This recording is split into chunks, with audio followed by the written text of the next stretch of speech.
Friends, आप सबका स्वागत है आपके अपने यूट्यूब चैनल फार्मा एमसीक्यू में। तो देखो बच्चों, क्या लेके आई हूँ आज आप लोगों के लिए। हमारा जो एम्स का अभी सीआरई कॉमन रिक्रूटमेंट एग्जामिनेशन होना है। ओके, तो हमने सीरीज स्टार्ट करी थी 5000 क्वेश्चंस की, जिसमें हमने 5000 के बाद 5000 प्लस इसे कर दिया है ना।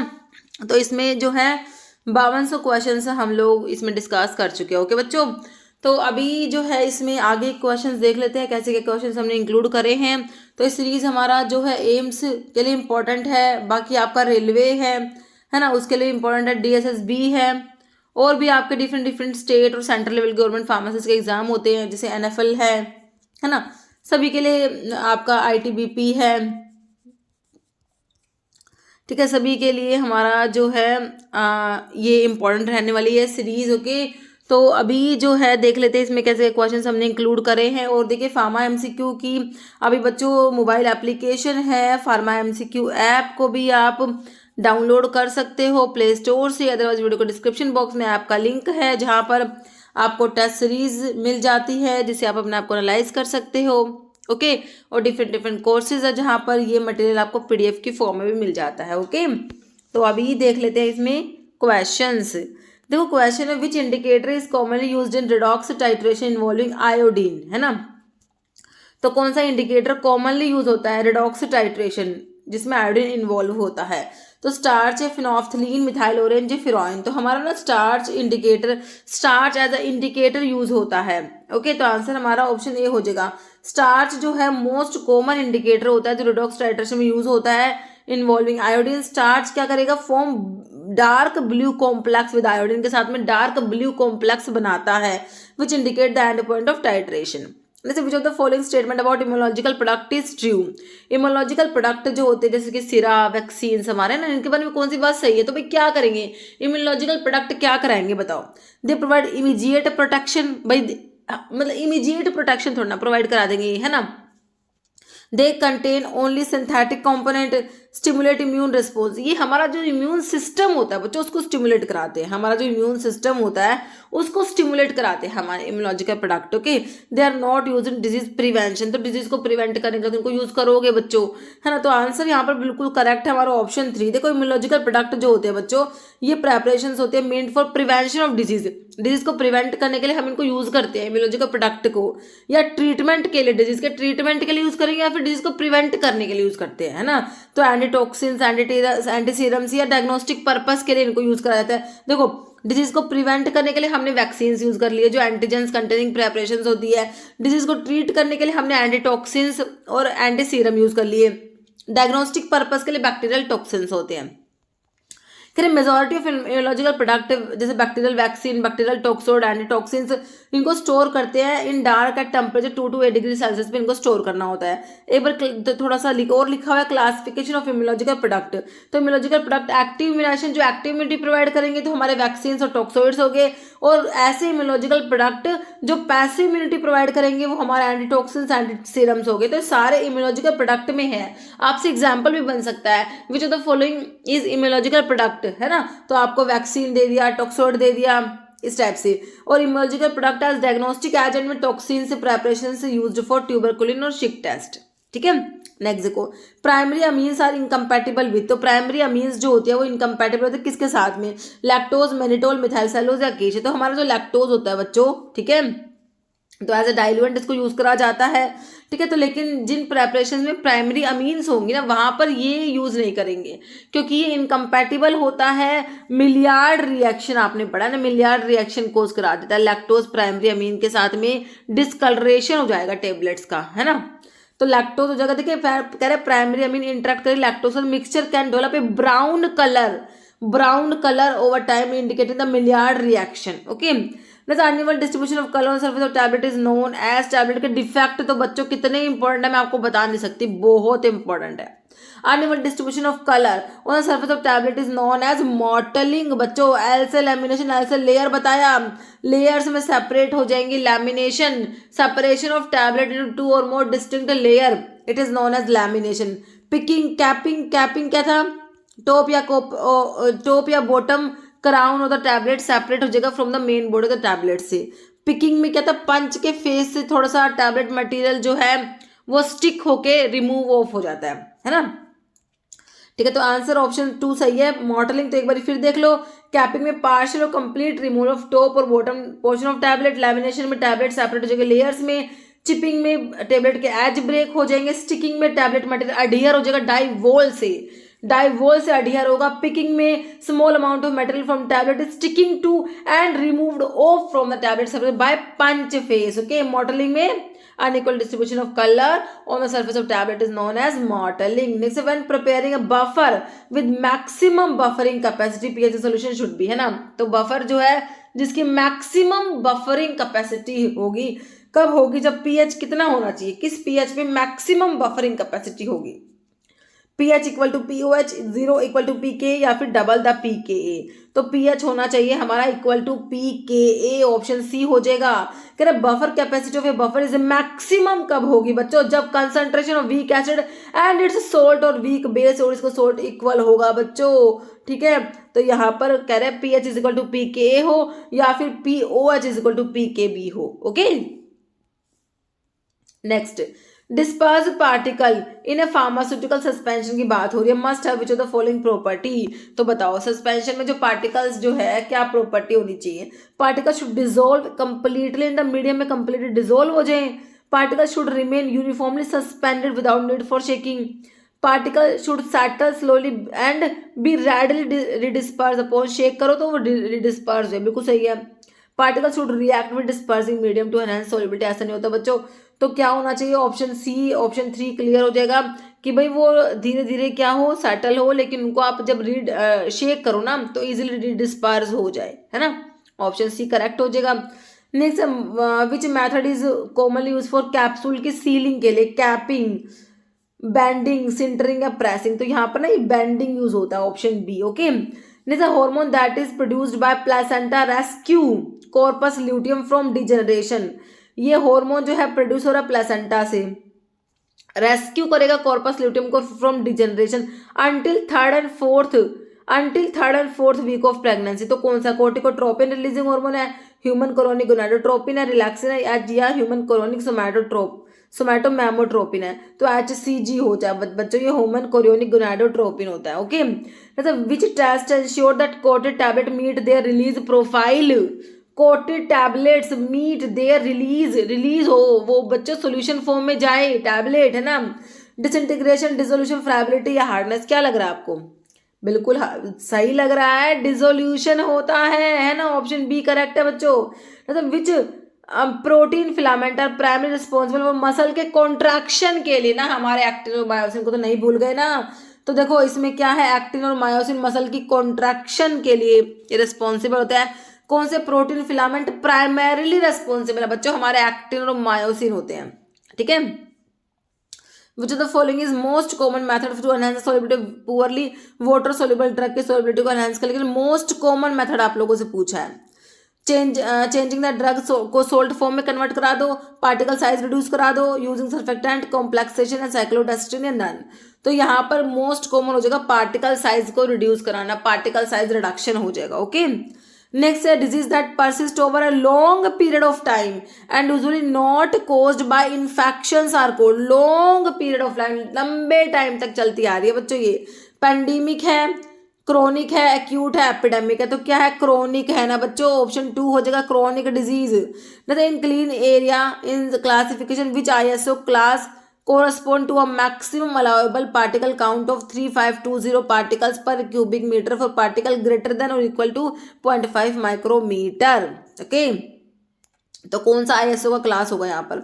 6857 या नन? तो यहाँ पर होगा ISO का क्लास 5 होगा ये। जैसे in the third stage of demographic cycle there is increase in population.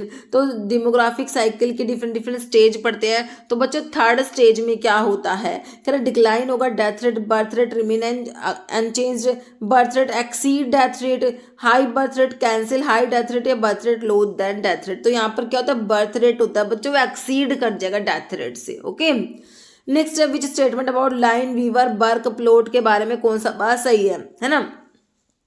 तो एंजाइम काइनेटिक्स में जब आप पढ़ते हो माइकलिस मेंटल कांस्टेंट पढ़ते हो ना, है ना, Km कैलकुलेट करना, माइकलिस मेंटल इक्वेशन पढ़ते हो, तो उसका जस्ट रेसिप्रोकल कर दो, है ना, वो आपका होता है लाइन वीवर बर्क प्लॉट होता है। तो कह रहा derive from Michaelis Menten equation से बिल्कुल सही है। Use to calculate V max और के एम को कैलकुलेट करने के लिए यूज करते हैं, ये भी बिल्कुल सही है। ऑलवेज यील्ड स्ट्रेट लाइन या रिप्रेजेंटेड डबल रेसिप्रोकल, रेसिप्रोकल होता है ही लेकिन ऐसा नहीं होता ऑलवेज यील्ड स्ट्रेट लाइन, ये जरूरी नहीं होता। ठीक है, ऑप्शन सी। जैसे which of the following is classified as long acting reversible contraception method. Long acting है और रिवर्सिबल है कंट्रासेप्शन का मेथड है। Combined pill, vasectomy, intrauterine device, male condoms. तो बताओ लॉन्ग एक्टिंग है ये और रिवर्सिबल है, तो ये इंट्रायूटेरिन डिवाइस होती है बच्चों। ऑप्शन सी करेक्ट हो जाएगा यहाँ पर। जैसे which type of aerosol system deliver consistent and controlled drug dose. कौन सा एरोसोल का सिस्टम क्या डिलीवर कर रहा है? कंसिस्टेंट और controlled drug dose. Dry powder inhaler, meter dose inhaler, nasal pump से, नेबुलाइजर या नन। तो ये मीटर डोज इनहेलर्स होते हैं बच्चों, ऑप्शन बी। नीचे cardiopulmonary resuscitation is not performed in. तो हार्ट स्टॉप करेगा, बीटिंग हार्ट बीट नहीं करेगा, हार्ट स्टॉप हो जाएगा, तो कार्डियक फेलियर। तो इसी केस में कार्डियो सीपीआर इसे बोला जाता है ना, CPR cardiopulmonary resuscitation, CPR perform किया जाएगा। ड्राउनिंग, कोई पानी में डूब गया तो देखते नहीं हो पानी में डूब जाता है तब उसको बाहर निकाल जाते हैं, ऐसे उसके चेस्ट को प्रेस करके वो मुंह में से पानी निकलता है ना, तो वो वाला। ठीक है, टर्मिनल इलनेस अनकॉन्शियस स्टेट, तो ना नॉट परफॉर्म ना सीपीआर ना परफॉर्म नहीं करेंगे, ऑप्शन 3 टर्मिनल इलनेस के केस में नहीं करेंगे। ओके, ठीक है। देखो सीपीआर जो होता है emergency procedure consisting of chest compress करते हैं, इसमें open combined with artificial ventilation और mouth to mouth in an effort to manually preserve intact brain function until further measures are taken to restore spontaneous blood circulation and breathing in a person who is in cardiac arrest हो जाए किसी को, है ना, तो इन सब के case में जो है हमारा ये सीपीआर परफॉर्म किया जाएगा। नेक्स्ट है in ophthalmic preparation which of the following prevent irritation caused by pH imbalance. PH imbalance के इरिटेशन को प्रिवेंट करने के लिए क्या करोगे भाई ऑप्थेल्मिक प्रिपरेशन के लिए? भाई पीएच इम्बैलेंस ना हो, ऐसा करो ना कि पीएच चेंज ना हो, तो क्या करोगे? बफर यूज करो, बफरिंग एजेंट ऐड करो, surfactant, buffering agent, emulsifiers, antioxidant. तो क्या होगा हमारे बफरिंग एजेंट्स कब काम आएंगे? यहीं पे तो काम आएंगे, पीएच को चेंज नहीं होने देंगे। ठीक है, ऑप्शन बी। नेक्स्ट है Ziehl Neelsen staining technique is used for identifying. तो बच्चों ये टेक्निक माइकोबैक्टीरिया जो होते हैं ना, उनको माइकोबैक्टीरिया को आइडेंटिफाई करने के लिए यूज करते हो। जैसे कि आपका ट्यूबरक्लोसिस का कोज जो माइकोबैक्टीरियम ट्यूबरक्लोसिस है और लैप्रोसी का माइकोबैक्टीरियम लैप्री होता है ना। तो ऑप्शंस में देख लो, आपको माइकोबैक्टीरियम ऑप्शन बी में दे रखा है। Next rat holing phenomena relates with.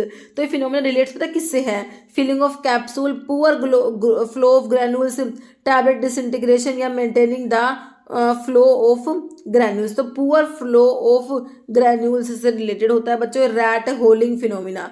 तो इसमें होता क्या है, एक डिफेक्ट होता है जहां पर पाउडर या granulation material with in hopper और फीडर फॉर्म ए चैनल, एक चैनल क्रिएट कर लेते हैं, या फिर एक मतलब कि उस चैनल को रैट होल बोल दिया, directly above the discharge point के ऊपर, लीडिंग टू अनइवन फ्लो हो जाएगा एंड इनकंसिस्टेंट टैबलेट का वेट हो जाएगा as the material preferentially flow through this channel से ही मटेरियल फ्लो होगा instead of evenly distributing across the entire service. Okay, तो ये आपका रैट होलिंग फिनोमिना होता है।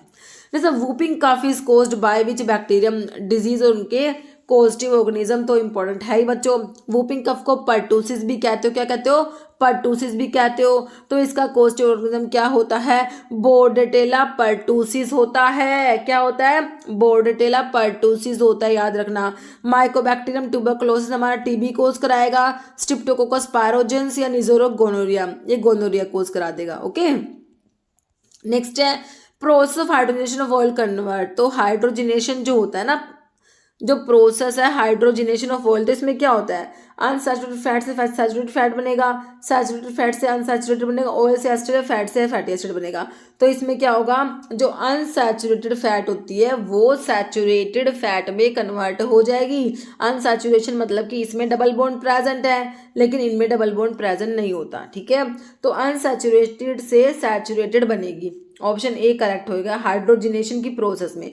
तो hydrogenation break the double bond of vegetable oil के डबल बॉन्ड ब्रेक हो जाएंगे। इस प्रोसेस में क्या होता है? अनसैचुरेटेड हाइड्रोकार्बन्स वेजिटेबल ऑयल्स होते हैं वो कन्वर्ट होते हैं सैचुरेटेड हाइड्रोकार्बन्स में, फैट्स में। Hydrogenation process raise melting point, इससे मेल्टिंग पॉइंट भी बढ़ जाता है। ओके, जैसे transmission of diphtheria cut through, तो डिप्थीरिया बच्चों आपका रेस्पिरेटरी डिजीज में आता है, किस में आता है, रेस्पिरेटरी डिजीज में आता है। कोस्टी ऑर्गेनिज्म क्या, कोरिनीबैक्टीरियम डिप्थीरी होता है, कोरिनीबैक्टीरियम डिप्थीरी डिप्थीरिया का कोस्टी ऑर्गेनिज्म होता है। तो कैसे ट्रांसमिट होगा, मॉस्किटो की बाइट से नहीं भाई, इसमें तो मलेरिया करेगा, मॉस्किटो की बाइट से तो मलेरिया ट्रांसमिट होता है बच्चों आपका, फीमेल एनोफिलिस मॉस्किटो है ना, वो स्प्रेड करता है, वो फैलाता है मलेरिया, मॉस्किटो की बाइट से हमारा मलेरिया। कफ और sneeze infected people body fluid faecal और अलूट, तो ये कफ और स्नीज हो जाएगा, option B. Okay, next involuntary muscle present in wall of internal organs. Involuntary muscles है बच्चों ये, कनेक्टिव तो मसल्स में कनेक्टिव टिश्यू होता है, कार्डिक मसल्स इनवॉल्यूंटरी होती है, स्केलेटल तो वॉल्यूंटरी होती है बच्चों। और तो कार्डिक तो आपकी हार्ट की मसल्स है बस, है ना, तो यहाँ पर स्मूथ मसल्स हो गया। तो स्मूथ मसल्स क्या होती है, इनवॉल्यूंटरी होती है, और wall of the hollow internal organs है ना, यहाँ पर हमारी होती है कौन सी, स्मूथ मसल्स, याद रखना। अच्छा, in an emergency what is the first step in treating शोक, शोक को ट्रीट करने के लिए पहला स्टेप क्या है, administer medication, ensure patient laying down, elevate the legs, apply cold compress, apply splint to affected area. तो क्या करो, एंश्योर करो patient is lying down and elevate the legs. Okay, next, which one of the following choice is not considered phase 2 reactions. Phase 1 phase 2 reactions by transformation की reactions पढ़ते हो, phase 1 phase 2 reactions. Phase 1 में oxidation reduction hydrolysis cyclization डिसाइक्लेशन पढ़ते हो phase 1 में, और बाकी आपकी फेज 2 की हो जाएगी। तो देखो आपसे नोट फेज 2 में नहीं है, तो इनमें से देख लो कोई एक दे रखी होगी, मिथाइलेशन फेज 2 की, ऑक्सीडेशन दे रखा है बच्चों आपको, सल्फेशन और कॉन्जुगेशन, ये फेज 2 रिएक्शंस को बोलते हैं कॉन्जुगेशन रिएक्शंस हो, है ना। ठीक है, तो यहाँ पर ऑप्शन आपका बी हो गया, ऑक्सीडेशन फेज 2 में नहीं आती, फेज 1 में आती है।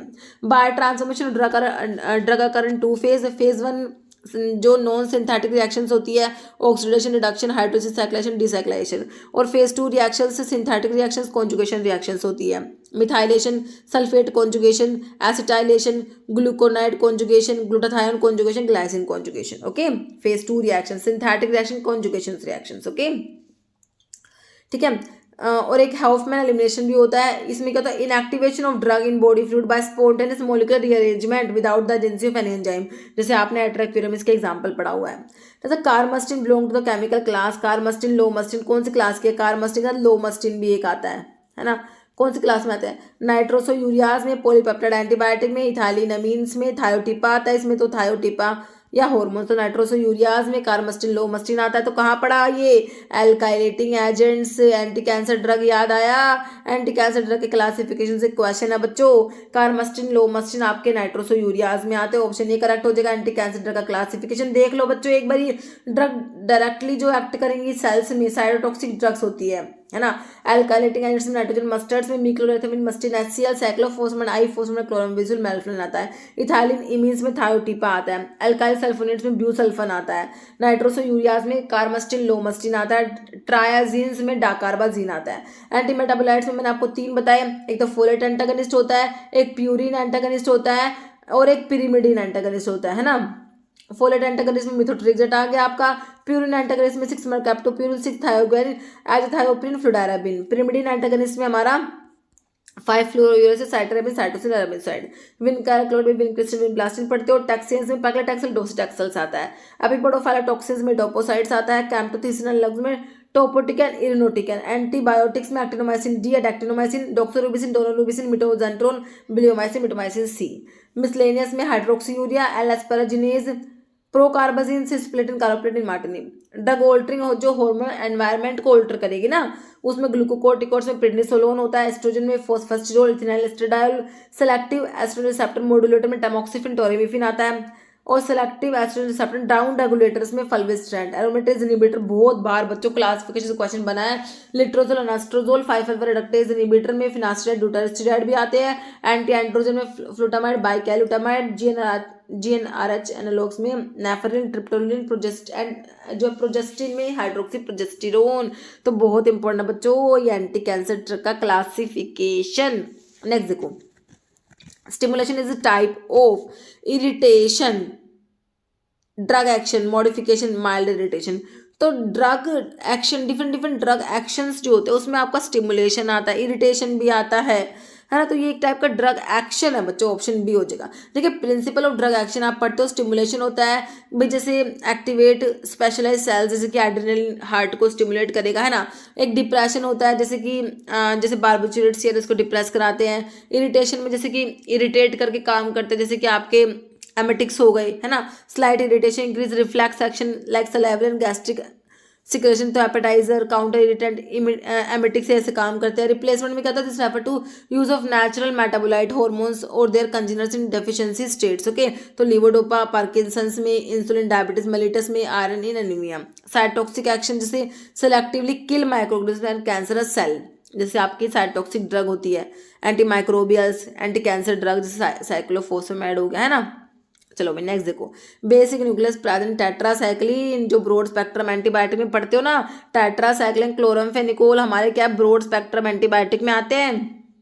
टेट्रा 4 साइकिल है इसमें, मतलब कि 4 जो इस टाइप से रिंग है ना, ये 4 6 मेंबर्ड रिंग है बच्चों इसमें, ठीक है।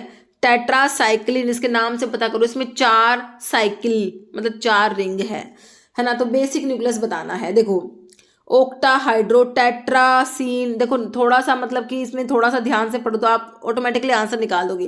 टेट्रासाइक्लिन आपको इसमें लग रहा है, देखो टेट्रासीन 2 कार्बोक्सामाइड, 9 अमीनो एक्रिडिन, इसमें 4 साइकिल है क्या, नहीं है बच्चों। फिनाजीन में भी नहीं है। साइक्लोपरहाइड्रोफिनेंथ्रीन न्यूक्लियस तो आपका स्टीरोइडल न्यूक्लियस आपको पता ही है। साइक्लोपेंटेनोपरहाइड्रोफिनेंथ्रीन तो स्टीरोइड न्यूक्लियस, तो टेट्रासाइक्लिन स्टीरोइडल तो होते नहीं है, आपको पता ही है ना। तो बिल्कुल कॉमन सा ना ऑप्शन ए हमारा निकल के आएगा, ओक्टाहाइड्रोटेट्रासीन 2 कार्बोक्सामाइड, ऑप्शन ए हो जाएगा। तो एक बारी मैं आपको स्ट्रक्चर दिखा देती हूँ, टेट्रासाइक्लिन का स्ट्रक्चर देख लो बच्चों। ओक्टाहाइड्रो ये है, ओक्टाहाइड्रोटेट्रासीन 2 पे ये कार्बोक्सामाइड है ना, ये कार्बोक्सामाइड दे रखा है। तो ये 4 साइकिल है, 4 आपके रिंग है, 6 मेंबर्ड रिंग है, ठीक है। तो इस टाइप से ये टेट्रासाइक्लिन का स्ट्रक्चर होता है। तो इसमें नंबरिंग ऐसे होती है, देखो 1 2 पे कार्बोक्सामाइड है, 3, तो इस टाइप से क्वेश्चन बन जाता है बच्चों कि टेट्रासाइक्लिन में जो ये CONS2 ग्रुप कौन से पोजीशन पे, थोड़ा सा आपको पता होना चाहिए, है ना। फिर ये 4 होता है, फिर ये 4A होता है, 5 5A 6 6A 7 8 9 10 11, ठीक है। फिर आपका 11A, फिर ये 12A, थोड़ा सा इस टाइप से, okay. Tetracycline group of broad spectrum antibiotic बिल्कुल आते हैं, that have common basic structure इधर isolated directly from several species of streptomyces bacteria, और इनको सेमी सिंथेटिकली प्रोड्यूस भी करते हैं फ्रॉम दोज आइसोलेटेड कंपाउंड्स, ठीक है। Tetracyclic molecule comprise a linear fused tetracyclic nucleus होता है बच्चों, रिंग, ठीक है। ABCD हमने देखा भी structure, to which variety of functional group attach है। Tetracycline named after their 4 hydrocarbon ring, है ना, 4 इसमें रिंग है बच्चों, टेट्रा मतलब 4 टेट्रा हाइड्रोकार्बन साइकिल और डेरिवेटिव टेट्रासाइक्लिन, है ना। दे आर डिफाइंड एज सब क्लास ऑफ पॉलीकीटाइड्स की सब क्लास है, हैविंग इनका जो ये स्केलेटन है ओक्टाहाइड्रोटेट्रासिन 2 कार्बोक्सामाइड, ये स्केलेटन होता है इनमें, ठीक है। इनको डेरिवेटिव ऑफ पॉलीसाइक्लिक नेफ्थासिन कार्बोक्सामाइड भी कहा गया है। Next, extra chromosomal DNA present bacteria की सेल में क्या होता है बच्चों, सिंपल सा है, प्लाज्मिड कहते हो। एक्स्ट्रा क्रोमोसोमल DNA जो बैक्टीरिया में प्रेजेंट होता है, this is known as plasmid. क्या होता है, प्लाज्मिड। नेक्स्ट है बेरियम सल्फेट की बात करिए बच्चों, BaSO4, बेरियम मील भी से बोलते हो आप, है ना। रेडियो क्या होता है, रेडियो ओपेक, तो ये क्या होता है, रेडियो ओपेक एजेंट होता है। देखो एक बारी, barium sulphate is commonly use in medical imaging for x ray of the GIT ECG laparoscopy, तो ये होता है radio opaque contrast media used in the x ray examination of the GIT। Radio opaque contrast media होता है, radio opaque contrast media used in x ray examination of the GIT। Barium sulphate से barium meal भी कहते हो, option A 1 correct हो जाएगा। Next, which one of the following option given below nasal decongestant कौन सा है, लोराटेडिन, फिनाइलेफ्रिन, पैरासीटामोल, मोंटील्यूकास्ट या फिर ल्यूकास्ट ल्यूकोट्राइन रिसेप्टर एंटागनिस्ट होते हैं। नेजल डिकंजेशन हमारा फिनाइलेफ्रिन होता है बच्चों, ऑप्शन बी करेक्ट हो जाएगा।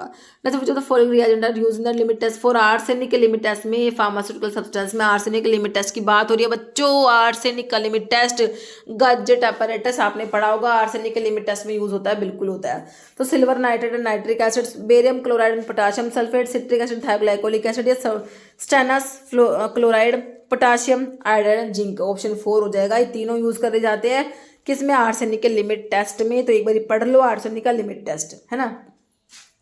आर्सेनिक का लिमिट टेस्ट क्या है, it is based on reaction of arsenic gas with hydrogen ion to form yellow stain on mercury chloride paper in presence of reducing agents like potassium iodide. Okay, इसे Gutzeit test भी कहते हैं क्योंकि इसमें special apparatus, Gutzeit apparatus इसमें required होता है। Arsenic present arsenic acid in sample is reduce to, देखो आर्सेनिक जो होता है वो प्रेजेंट होता है आर्सेनिक एसिड के रूप में, उसको रिड्यूस कराएंगे पहले टू आर्सेनियस एसिड में। देखो आर्सेनिक एसिड से आर्सेनियस एसिड में रिड्यूस कराएंगे पहले, ठीक है, बाय रिड्यूसिंग एजेंट से potassium iodide, stannous acid, zinc, HCl सारे यूज करके।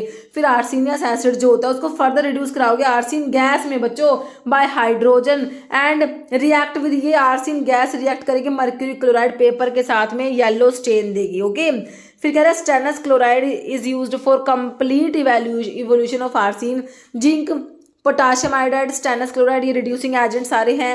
HCl is use to make solution acidic, lead acetate, प्लेजर या कॉटन वूल, लेड एस्टेट का कॉटन वूल यूज करते हैं किस लिए, ट्रैप करने के लिए कोई भी हाइड्रोजन सल्फाइड बीच में इवोल्व अलोंग विद आर्सिन के साथ में ना कोई हाइड्रोजन सल्फाइड गैस इवोल्व हो जाएगी ना, तो उसको ट्रैप करना है भाई, ठीक है, उसको ट्रैप करने के lead acetate, cotton wool, lead acetate, प्लेजर यूज करते हैं। ओके, जैसे प्रोस्टाग्लैंडिन्स आर डिराइव्ड फ्रॉम, तो प्रोस्टाग्लैंडिन्स डिराइव होता है किससे, आर्जिनिन नहीं भाई, अराकिडोनिक एसिड, हिस्टामिन या हिस्टिडिन, तो अराकिडोनिक एसिड से डिराइव होता है हमारे प्रोस्टाग्लैंडिन्स। देखो बच्चों अराकिडोनिक एसिड जो होता है, अराकिडोनिक एसिड, तो उस पर अगर कोक्स काम करेगा या फिर लोक्स काम करेगा, दो सिचुएशन है, या तो आपका कोक्स काम करेगा तो क्या बनेगा, देखो cyclooxygenase pathway generate eicosanoid with ring chain, तो प्रोस्टाग्लैंडिन्स बनेंगे, थ्रोम्बोक्स बनेंगे, प्रोस्टासाइक्लिन्स बनेंगे, ठीक है। और अगर लोक्स काम करेगा तो हमारे क्या बनेंगे, ओपन चेन कंपाउंड्स जो आपके ल्यूकोट्राइन्स होते हैं, ठीक है। तो ये सब कब प्रोड्यूस हो रहा है, किससे, आपके अराकिडोनिक एसिड से प्रोड्यूस हो रहा है सब, ठीक है, ध्यान रखना। Next sulphonamides are structure analogue of, तो सल्फोनामाइड्स जो होते हैं बच्चों स्ट्रक्चर एनालॉग होते हैं किसके, पैरामिनो बेंजोइक एसिड, पाबा के, किसके होते हैं, स्ट्रक्चर एनालॉग, मतलब कि स्ट्रक्चर, इनका स्ट्रक्चर जो होता है ना वो सिमिलर होता है, कैसा, पाबा के जैसा, para amino benzoic acid. Next methylene blue is use in parenteral for, methylene blue 1% methylene blue बच्चों यूज होता है, ये 1 लिखा हुआ है, 1% मिथाइलिन ब्लू कहाँ पर यूज होता है, कहाँ पर, लीक टेस्ट एम्पाउल्स का पढ़ा था, याद है, तो आंसर क्या हो जाएगा, thermal shock test, clarity test, friability नहीं बच्चों, लीक टेस्ट होता है, एम्पाउल के केस में पढ़ते हो, एम्पाउल्स के लीक टेस्ट की बात होती है बच्चों, यहाँ पर आएगा leak test. Okay, next which drug correspond to following chemical name, तो ये केमिकल नेम बता दिया, कौन सी ड्रग का बता दो, 1 पे पैराक्लोरोबेंजोइल, 5 methoxy, 2 methyl indole, 3 acetic acid. तो इंडोल डेरिवेटिव कहाँ पढ़ा था, देख लो अब इसमें इंडोल डेरिवेटिव कौन सा है, हाइड्रोक्लोरथायाजाइड्स में थायाजाइड न्यूक्लियस है, इंडोल डेरिवेटिव नहीं है, इंडोमिथासिन इंडोल डेरिवेटिव होता है, क्लोफाजिमीन में फिनाजीन डेरिवेटिव है, ये मैपाक्रिन एक्रिडिन डेरिवेटिव है ना, तो यहाँ पर इंडोमिथासिन इंडोल डेरिवेटिव आ गया, ऑप्शन 2 तो हमने करेक्ट लगा दिया, इंडोमिथासिन। अभी इंडोमिथासिन का स्ट्रक्चर भी देख लो एक बारी, इस टाइप से ये इंडोल रिंग है बच्चों इसमें, ठीक है। तो इसमें जैसे कि 1 पे ये पैराक्लोरोबेंजोइल, 2 पे मिथाइल, है ना, फिर ये 3 पे ये वाला ग्रुप आ गया, फिर आपका 5 पे ये मिथोक्सी आ गया, ठीक है। इस टाइप से ये आपका मतलब इंडोमिथासिन का स्ट्रक्चर है बच्चों, थोड़ा सा आपको इंडोल डेरिवेटिव भी पता था तो आप आंसर निकाल पा रहे थे ना। तो देख लो इसमें लिखा हुआ है इसका केमिकल स्ट्रक्चर, इंडोमिथासिन का नाम लिखा हुआ है, देख लो 1 पे देखो 1 पे ये पैराक्लोरो आपका जो है बेंजोइल आ गया, 5 पे ये मिथोक्सी है, 2 पे मिथाइल है, और 1H इंडोल, 3 एसिटिक एसिड, ठीक है।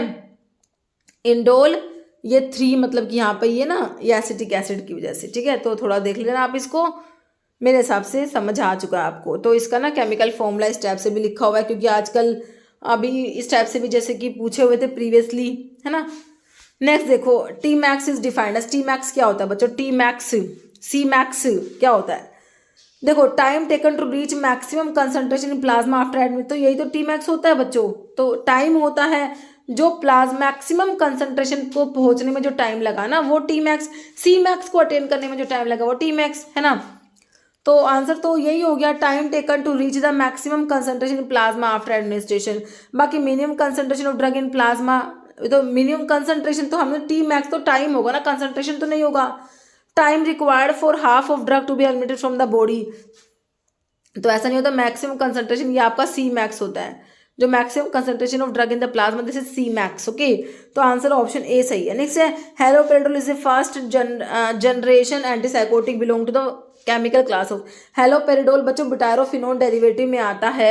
एंटीसाइकोटिक का क्लासिफिकेशन जब आप पढ़ोगे तो बुटायरोफिनोन्स में आपका हेलोपेरिडोल आता है, फिनोथायाजीन्स में नहीं आएगा, थायोजेंथीन्स और डाइबेंजोथायाजिपिन्स में नहीं आता। ऑप्शन ए करेक्ट हो जाएगा। तो एंटीसाइकोटिक ड्रग में फिनोथायाजीन्स जो आते हैं, सबसे पहले तो phenothiazines with aliphatic side chain, piperidine और piperazine side chain. Aliphatic side chain वाले में क्लोरप्रोमाजिन, ट्राइफ्लूप्रोमाजिन। पिपरिडीन साइड चेन वाले में थायरोडाजिन, मिसरिडाजिन। पिपराजीन साइड चेन वाले में ट्राइफ्लूपिराजिन, फ्लूफिनाजिन, परफिनाजिन। तो ये क्या है, सारे फिनोथायाजीन्स के ही डेरिवेटिव है बच्चों, ध्यान रखना। ओके, थायोजेंथीन्स में फ्लूपेंथिक्सोल, थायोथिक्सिन। बुटायरोफिनोन्स में हेलोपेरिडोल, ट्राइफ्लूपेरिडोल, पेनिफ्लूरिडोल। अदर हेटेरोसाइक्लिक में पिमोजाइड, लोक्सापिन। और एटिपिकल एंटीसाइकोटिक में क्लोजापिन, उलंजापिन, क्विटापिन, जिप्रास्टोडोन, एल्पिप्राजोल, रिस्पेरिडोन और एक सल्पीराइड भी याद रखो, सल्पीराइड या आईटीबीपी में पूछा हुआ क्वेश्चन है रिसेंटली, है ना। तो एटिपिकल एंटीसाइकोटिक में सल्पीराइड भी आता है। ओके, नेक्स्ट है choose the method for directly injected into when में डायरेक्टली इंजेक्ट कर रहे हो, कोई भी आपका ड्रग है वेन में, डायरेक्ट वेन में दे रहे हो, इंट्रावीनस हो गया ना, सिंपल।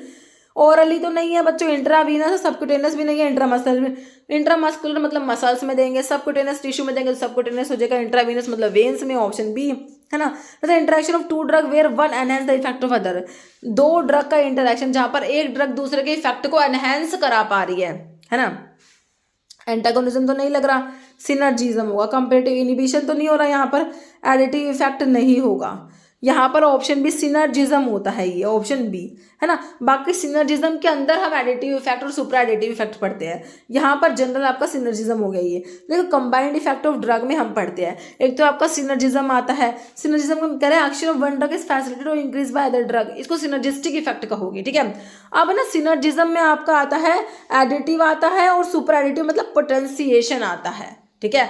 एडिटिव इफेक्ट और सुपरा एडिटिव इफेक्ट। तो एडिटिव इफेक्ट में क्या होता है बच्चों, effect of A plus B is equal to effect of A plus effect of B, ठीक है। दो ड्रग साथ में दी, सिंपली इफेक्ट ऐड होगा, ठीक है, वो आपका एडिटिव इफेक्ट हो गया। सुपरा एडिटिव मतलब पोटेंशिएशन, मतलब इसमें क्या होता है, दो ड्रग साथ में देके इफेक्ट ज्यादा आया, effect of A plus B is more than effect of A plus effect of B. दो ड्रग का जो इफेक्ट था ना वो ज्यादा आया उनको साथ देने के बाद, ठीक है। तो ये आपका सुपरा एडिटिव पोटेंशिएशन इसे कहा जाता है। बच्चे थोड़े से कंफ्यूज थे इसमें, है ना। देखो जैसे एसिटाइलकोलिन को कोलिनेस्टेरेज इनहिबिटर के साथ देते हो, ठीक है, लीवोडोपा प्लस कार्बिडोपा है बेंजीराजाइड, क्योंकि पेरिफेरल डिकार्बोक्सिलेज इनहिबिटर होता है, तो ये क्या करेगा, इसके डिकार्बोक्सिलेशन को इनहिबिट करा देगा, जिससे कि ज़्यादा बहुत सारा मतलब कि ज़्यादा से ज़्यादा आपका लीवोडोपा ट्रिपल बी को क्रॉस करके ब्रेन में चला जाए, वहाँ पर जाके फिर डोपामाइन में कन्वर्ट हो जाता है। ओके, और एंटागोनिज्म में क्या होता है, effect of one drug reduce और inhibited by the other drug, ठीक है। तो effect of A plus B is less than effect of A plus effect of B, ये एंटागोनिज्म में पढ़ते हो। नेक्स्ट देखो, biotransformation of a drug is to a more polar metabolite by introducing or unmasking functional group is called। Biotransformation होता है drug का, है ना, to a more polar metabolite में, मोर पोलर मेटाबोलाइट, है ना। तो बाय ट्रांसफॉर्मेशन में पढ़ते तो यही तो है, आप क्या पढ़ते हो भाई, नॉन पोलर से आपका पोलर बनेगा, है ना, लिपोफिलिक से आपका क्या बनेगा, हाइड्रोफिलिक बनेगा, है ना। आपको क्या बनाना है, पोलर बनाना है, वाटर सोल्युबल बनाना है ड्रग को, ताकि वो यूरिन के थ्रू एक्सक्रीट आउट हो सके, क्योंकि यूरिन पोलर होता है। ओके, तो biotransformation of drug to make more polar metabolite by introducing और अनमास्किंग, या तो इंट्रोड्यूस कर दो फंक्शनल ग्रुप को या अनमास्क कर दो, उसमें कोई फंक्शनल ग्रुप प्रेजेंट होगा उसको अनमास्क कर दो या फिर इंट्रोड्यूस कर दो, उसे क्या कहोगे, फेज 1 फेज 2 फेज 3। तो ये फेज 1 रिएक्शंस होती है, क्या होती है, फेज 1 रिएक्शंस होती है। ओके, तो फेज 1 रिएक्शन कह रहे हैं increase the polarity of drug molecule by introducing और अनमास्किंग फंक्शनल ग्रुप। ये फंक्शनल ग्रुप होते हैं जैसे OH ग्रुप हो गया, SH हो गया, NH2 ग्रुप हो गया। फेज 1 रिएक्शन मैंने आपको बताया, oxidation, reduction, hydrolysis, cyclization, decyclization आती है। Majority of drug metabolism occur in the liver, drug का मेटाबॉलिज्म हमारा लिवर में होता है, काम where the enzyme that facilitate reactions are concentrated. Okay, the process of drug metabolism is also called biotransformation भी कहते हैं, उसमें फेज 1 फेज 2 रिएक्शंस हमारी आती है। Okay, next in which year was medical termination of pregnancy act pass, MTP act. देखो बच्चों 1971 में ये एक्ट है और इसके रूल्स आए 1975 में, याद रखना। ठीक है, तो 1971 में एक्ट आया और इसके रूल्स 1975 याद रखना। Next, which of the following test is use for identification of tannins. Tannins के आइडेंटिफिकेशन के लिए कौन सा टेस्ट है ना बच्चों? टैनिन्स के आइडेंटिफिकेशन के लिए, है ना। Red colour obtained on treating with alcoholic solution Sudan 3, tannins की बात हो रही है। पिंक और red colour with HCl and vanilla mixture, black blue black colour और brownish green tint produce with ferric chloride solution, green fluorescence is produced on heating with borax. ठीक है, तो टैनिन्स के लिए हमारा हो जाएगा ऑप्शन 3, ब्लू ब्लैक कलर और brown green tint produced with ferric chloride solution के साथ में। ओके, जैसे basic principle and methodology sequence of ISO 14000 series are. तो इसमें क्या बेसिक प्रिंसिपल मेथोडोलॉजी होता है? Plan do act check, plan do check act, plan do check act, do act check plan none. तो इसमें मतलब प्लान डू चेक फिर act होता है PDCA, ऑप्शन बी हो जाएगा PDCA, plan do check act. Okay, तो देख लो एक बार इसके बारे में। Basic principle of ISO 14000 series focus on establishing an environment management system, environment management system को एस्टेब्लिश करते हैं इसमें bye identifying environmental impact, setting environmental objectives, implementing program to achieve them, continuously monitoring and improving performance all while adhering to the plan do check act cycle। ठीक है, ध्यान रखना PDCA, plan do check act। The specific standard for mechanical contraceptives are mentioned in which of the following schedule as per Drug and Cosmetic and 1940, है ना। तो mechanical कंट्रासेप्टिव्स देखो बच्चों, इसके लिए हमारा कौन सा शेड्यूल है? सिंपल आपको शेड्यूल के ऊपर क्वेश्चन है, बिल्कुल सिंपल सा क्वेश्चन है। शेड्यूल K है, R है, J है या F है? तो शेड्यूल तो आपने बहुत अच्छे से पढ़े हुए हैं, तो इसका क्वेश्चन तो हमारा बिल्कुल करेक्ट आना ही चाहिए। तो मैकेनिकल कंट्रासेप्टिव्स के लिए हमने कौन सा पढ़ा? शेड्यूल R पढ़ा है। ओके, नेक्स्ट है term in 1942 term antibiotic was first coined by Alexander Fleming, Simon Waksman, Paul Vuillemin या रॉबर्ट कोच। तो ये हमारे साइमन वेक्समैन हो जाएगा, ऑप्शन बी। नेक्स्ट है in the process of mechanical size reduction which is the following mill work on the principle of impact. Impact देखो mill के principal जो है हमारी बहुत ही ज़्यादा इंपॉर्टेंट है बच्चों। इम्पैक्ट होता है हमारा हैमर मिल में इम्पैक्ट होता है, डिसइंटीग्रेटर में भी इम्पैक्ट होता है, डिसइंटीग्रेटर में भी इम्पैक्ट होता है, एज-रनल मिल और एंड-रनल मिल में क्रशिंग और शेयरिंग होता है, और बॉल मिल और फ्लूइड एनर्जी मिल में क्या होता है हमारा? इम्पैक्ट एंड एट्रिशन होता है, कटर मिल में कटिंग होता है। तो ये आप सबने ये सारी चीज़ें याद रखनी है। ओके, नेक्स्ट हमारा क्वेश्चन है antileprotic drug dapsone belong to which class. Dapsone कौन सी क्लास से बिलोंग करेगा ये आप लोगों ने बताना है। तो इसके ऑप्शन है क्विनोलिन्स, सल्फोन्स, एमिनोग्लाइकोसाइड्स, टेट्रासाइक्लिन। ठीक है, डेप्सोन जो होता है बच्चों ये हमारा किस में आता है? सल्फोन में आता है। Dapsone it is a sulfone, antileprotic होता है, लेप्रोसी में इसको देते हैं तो ये किस में आता है? हमारा सल्फोन्स में आता है। तो आंसर हमारा ऑप्शन 2 हो जाएगा। डेप्सोन किस में आएगा? ऑप्शन 2 हमारा सल्फोन्स में आता है। डायअमीनो डाइफेनल सल्फोन होता है डेप्सोन। ठीक है, तो आंसर हमारा ऑप्शन 2 बिल्कुल करेक्ट हो गया। अभी एक क्वेश्चन जिसका आंसर आप लोग कमेंट बॉक्स में देने वाले हो। आप लोगों के लिए क्या क्वेश्चन है? What is the drug that is used to dilate the pupil during an eye examination? Mydriatics, miotics, beta blockers, local anaesthetics. का आंसर आप लोग कमेंट बॉक्स में देना है बच्चों। इस वीडियो में इतना ही। अगर आपको वीडियो अच्छी लगे तो लाइक करना, शेयर करना, चैनल पर नए हैं तो मेरी आप लोगों से रिक्वेस्ट है कि चैनल को प्लीज सब्सक्राइब जरूर करना। Okay, thank you.